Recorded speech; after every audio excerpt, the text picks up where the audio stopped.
السلام علیکم۔ آج کا جو ہمارا ٹاپک ہے جس پر ہم بات کریں گے وہ ہے امانت و دیانت۔ امانت و دیانت سے مراد کسی بھی شے اور کام کو اس کے درست تقاضوں کے مطابق انجام دینا ہے۔ امانت و دیانت کا تعلق صرف مال سے نہیں ہے بلکہ اسلام میں اس کا تصور نہایت وسیع ہے، اور امانت و دیانت کا تعلق زندگی کے ہر شعبے سے ہے۔ سب سے بڑی امانت داری خالق کائنات سے انسانوں کا وہ عہد ہے جس کے پاسداری کے لیے انسان کو دنیا میں بھیجا گیا۔ باقی تمام امانتیں اسے بنیادی تصور سے وابستہ ہیں۔ حقوق اللہ اور حقوق العباد کی ادائی بھی ان میں داخل ہیں۔ ارشاد باری تعالی ہے، ان اللہ یأمرکم ان تعدوا الامانات الی اہلہا۔ بے شک اللہ تمہیں حکم دیتا ہے کہ امانتیں ان کے حقداروں کے سپرد کرو۔ نبی کریم صلی اللہ علیہ وسلم نے فرمایا، لا ایمان لمن لا امانت لہ۔ اس شخص کا کوئی ایمان نہیں جو امانت پوری نہیں کرتا۔ امانتوں کی ادائی کا سلسلہ حکمران وقت سے شروع ہو کر ایک خادم تک آتا ہے۔ حکمران اپنے فرائض ادا کریں، رعایا کی جان و مال اور عزت کی حفاظت کریں، عدل قائم کریں اور عہد و منصب اہل لوگوں کے سپرد کریں، علماء دین حق لوگوں کو پہنچانے کی امانت ادا کریں، مالدار اور اغنیاء اپنے اموال میں سے غرباء و مساکین کی معاونت کا فریضہ ادا کریں، لوگ دفاتر میں اپنے اوقات کی پابندی کریں۔ یہ سب امانت و دیانت کی صورتیں ہیں۔ نبی کریم صلی اللہ علیہ وسلم نے ارشاد کیا، امانت کا تقاضا یہ ہے کہ جس کی امانت ہے اس کو ادا کر دی جائے، اور جو خیانت کرے اس کے ساتھ بھی خیانت نہ کی جائے۔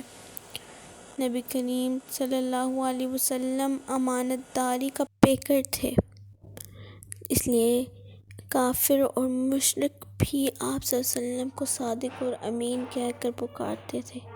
ہجرت مدینہ کی رات تک اہل مکہ کی امانتیں آپ صلی اللہ علیہ وسلم کے پاس تھیں، جو آپ صلی اللہ علیہ وسلم نے حضرت علی رضی اللہ تعالی عنہ کے حوالے کیں اور مدینہ منورہ کی طرف ہجرت فرمائی۔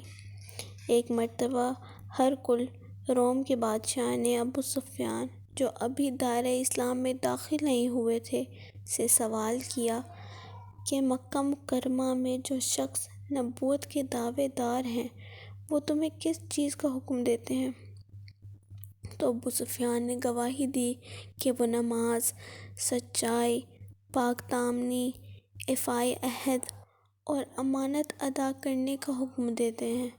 ہرقل نے کہا کہ یہ باتیں نبی ہی کی صفات ہو سکتی ہیں۔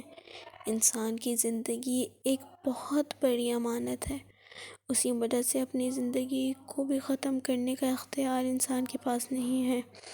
اپنے جسم کو جان بوجھ کر کسی قسم کا نقصان پہنچانا حرام ہے۔ اسلام میں ہر شخص کو اس کے دائرہ کار میں امانتیں سونپی گئی ہیں، خواہ وہ خاندان کا سربراہ ہو، شوہر ہو، غرض سب سے ان کی امانتوں سے متعلق پوچھا جائے گا۔ کسی کے راز کو افشانہ کرنا بھی امانت داری ہے، مشورہ بھی امانت ہوتا ہے، لہذا ہمیشہ کسی کو اچھا مشورہ دینا چاہیے۔ اگر کوئی شخص کسی کے پاس کوئی چیز امانت رکھواتا ہے تو امین اس امانت کو استعمال نہیں کر سکتا۔ مجلس میں جو بات کہی جائے وہ اس مجلس کی امانت ہے۔ اہل مجلس کی اجازت کے بغیر مجلس کی باتوں کو دوسروں سے بیان کرنا اور پھیلانا جائز نہیں۔ رسول صلی اللہ علیہ وسلم نے فرمایا، جب کوئی شخص کسی سے کوئی بات کہے پھر وہ چلا جائے تو وہ بات سننے والے کے نزدیک امانت ہے کہ وہ اس کی حفاظت کرے۔ کسی کے سامنے وہ بات اس کی اجازت اور مرضی کے بغیر بیان نہ کرے۔ اگر بیان کر دے تو خیانت ہوگی۔ اگر انسان ایک دوسرے کے ساتھ امانت و دیانت والے معاملات کرتے رہے تو معاشرہ پرسکون رہے گا، لوگوں میں اعتماد کی فضا بحال رہے گی۔ بددیانتی اور دھوکہ دہی سے انسانی معاشرے کو بداعتمادی اور انتشار جیسے منفی رجحانات فروغ پاتے ہیں، اور انسان کی تخلیق کے مقاصد فوت ہو جاتے ہیں، اور انسان نہ صرف اشرف المخلوقات کے عظیم مرتبے سے نیچے گر جاتا ہے بلکہ جنت جیسی دائمی نعمت سے بھی محروم ہو جاتا ہے۔ ہمیں چاہیے کہ ہم اسلامی تعلیمات کی روشنی میں امانت و دیانت کو اپنائیں تاکہ ہمارا معاشرہ ایک اسلامی اور فلاحی معاشرہ بن سکے اور ہم دنیا و آخرت میں کامیابی حاصل کر سکیں۔